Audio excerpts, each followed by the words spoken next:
So this is a story all about how I wanted to build my quails a new home, but then I ended up with a Home Depot nightmare. Hi everybody, my name's Joanna. I'm 19 years old.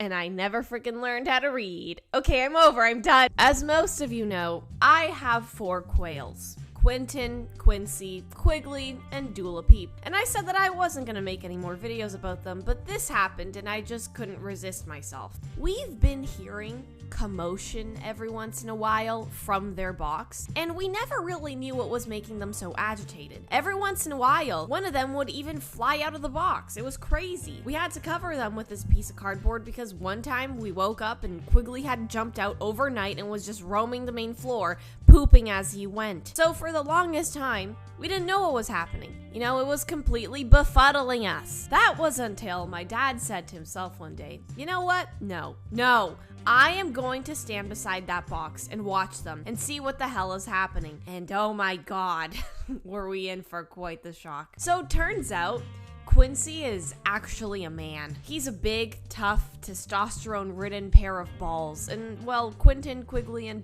Peep, they ovulate. So as one can imagine, Quincy has made it his habit to run after the hens all day in an attempt to plant his seed. And that's the commotion we're hearing. And the consequences of this were put on full display when the quails started pooping out eggs. So in conclusion, my quails are making the beast with 2 backs. How nice. Now because of this, I want to give them a bigger home. I want to give the ladies some more room to run around. Unfortunately, I can't really teach Quincy to keep it in his pants, so I'm gonna have to do something else, you know. I feel bad for Quinton, Quigley, and Peep. It must be irritating to be nonstop pursued by a hormonal bird. So anyways, I drew up a blueprint for a custom-made, spacious, decorated home for them, and to work I got. Now here's the thing.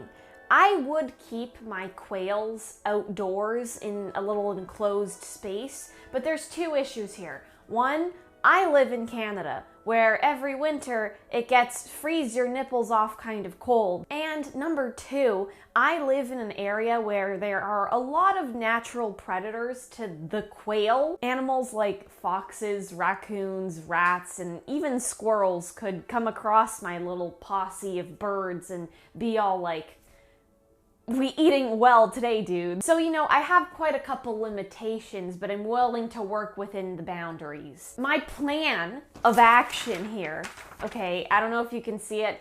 Screw it, I'll just explain it. This is my show and tell presentation for the Quail Dream House. It's a sort of terrarium, and I'm gonna decorate it all nice and pretty and things like that. It's 42 inches wide, 27 inches deep, and another 27 inches high. It's gonna be decorated all nice and pretty in there, you know. I'm gonna put some flowers, some natural things. Who knows? Maybe I'll call the Property Brothers and they could decorate it for me. Anyways, I'm done rambling. Let's go shopping. So this, I should have just stopped here, but of course I didn't because I wouldn't be here complaining if I did. I had a pretty demanding shopping list, so we went to Rana, of course. I walk in, and guess what? They had nothing. So that was nothing short of disappointing, and you know, maybe that was the universe telling me, Joanna, it's not late for you to go home and not do this. But of course I didn't listen, because what even is that? So we went the extra 10 miles to the Home Depot, and you know, I was eager. I don't know why, because what was about to happen was about to do a number on my patience. So first we got the sticks. That was pretty easy. We found these gardening ones and thought, sure, why not? I'll do it. This was my first mistake, but you'll see why later. Okay, so then it was time to buy the acrylic to make the walls of the terrarium. Sure, I'll call it a terrarium at this point. I couldn't care less. Now let me give you all a quick lesson in cutting acrylic. You can't use this. You certainly can't use that. And you maybe shouldn't use that. What you're supposed to use is this. A utility knife, but not just any utility knife. You have to use one specific for cutting acrylic. You score the acrylic where you want to cut it and snap it, and boom, a clear rectangle. Okay, so my mom and we marked out where we were going to cut the acrylic, right? We were going to try and find the stupid utility knife to cut it, but guess what? The knives are sold out. What a day. So then we were like, okay, we have two options here. Curl up in the fetal position and give up on this project, or go to another Home Depot and try to find another knife.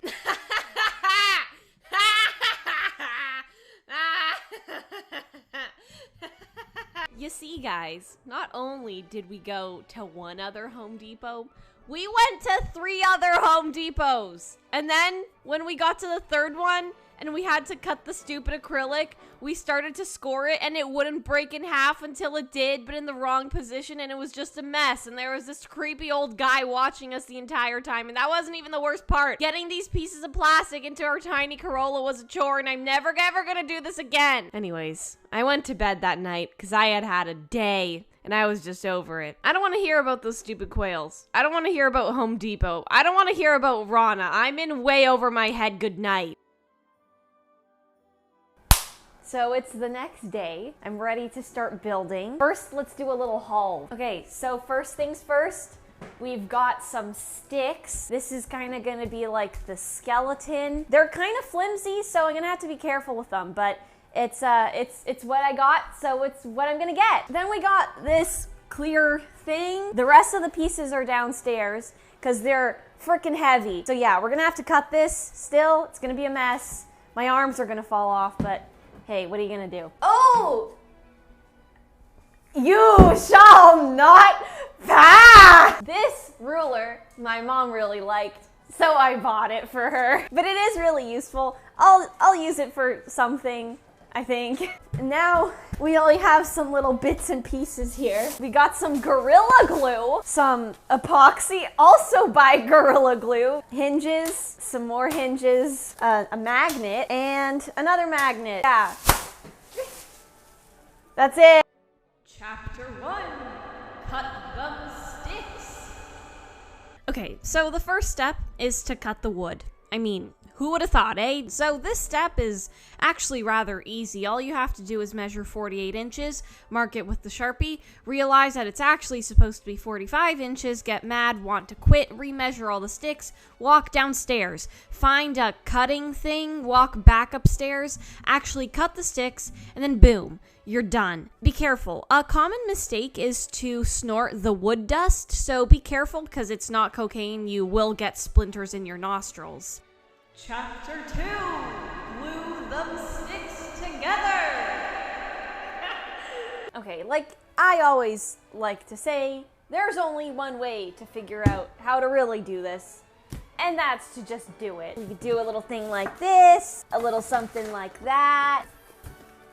Oh, that was a mess. Bob the Builder, he's a mess. You know, I really should not be doing this, especially given that my quails are gonna live in this for the rest of their lives. I'm not a handy woman, you know, I don't build things. Yesterday, I tried to hang one of my paintings on my wall.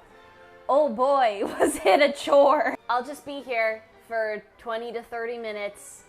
1, 2, 3. Oh, it sticks! I hope you guys know that I would literally do anything for you, okay? I would cut off a... No! No! Chapter 3. Actually, forget the glue, using nails. Okay, so the wood glue didn't work. Tough luck. Turns out Gorilla Glue isn't that strong. So my mom had the genius idea to use nails. So that's what we did. I'd say we really nailed it. And I'm glad we didn't screw it up. Oh my god, I'm going to jail. Chapter 4! Oh no, it wobbles! You know what they say, one step forward, a million steps back. This thing that I had built was a disaster. It was not sturdy, it was not stable, and you would catch me with pants down before I ever put my quails in that thing. So guess what we did? Back to Home Depot we went, but we built it again. We used some dumb thick sticks. It was painful, and who would have guessed? It was much better. Chapter 5, 3 walls, no ceiling, and a door. So remember how I said that the walls of the terrarium were going to be acrylic so I could see my children?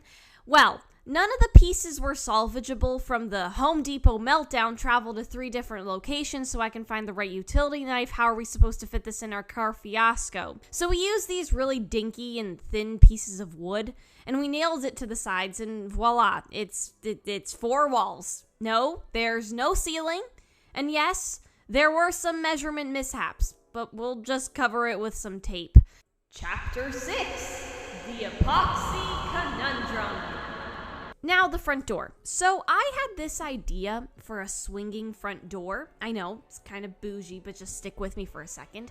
Mostly so that we could easily clean the cage. These birds, they poop like it's nobody's business. So we have to be able to clean this cage really easily. It's awesome. It's excellent. Bob the Builder. Yes, we can. Okay, door's finished. Now, thankfully, we were able to salvage 1 piece of acrylic. So we glued that thing on the door frame with epoxy. Epoxy is this thing with a cool name, but I have absolutely no idea how it works. You have 20 seconds to mix it and then slap it on a surface. All of that is not to mention the moldy alcohol stench that emanates from it. Dear Holy Mother of God, somebody get that thing some deodorant. And boom!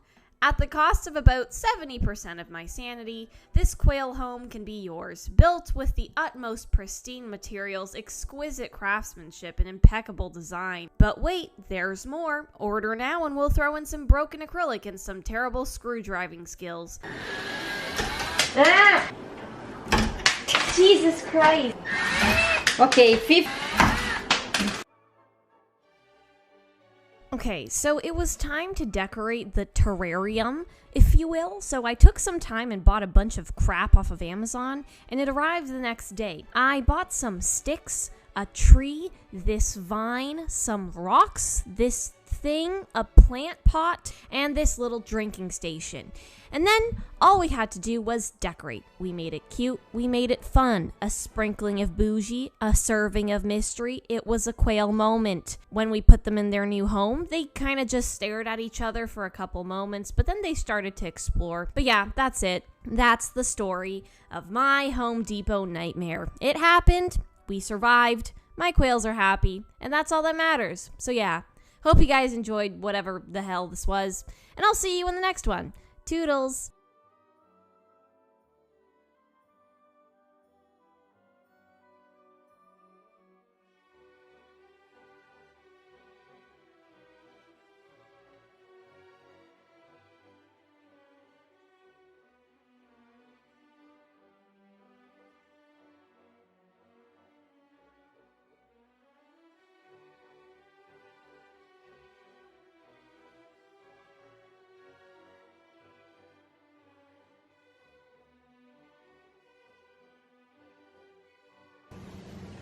What do you think? Oh no, no, no, no, Quincy, no, no, no, no!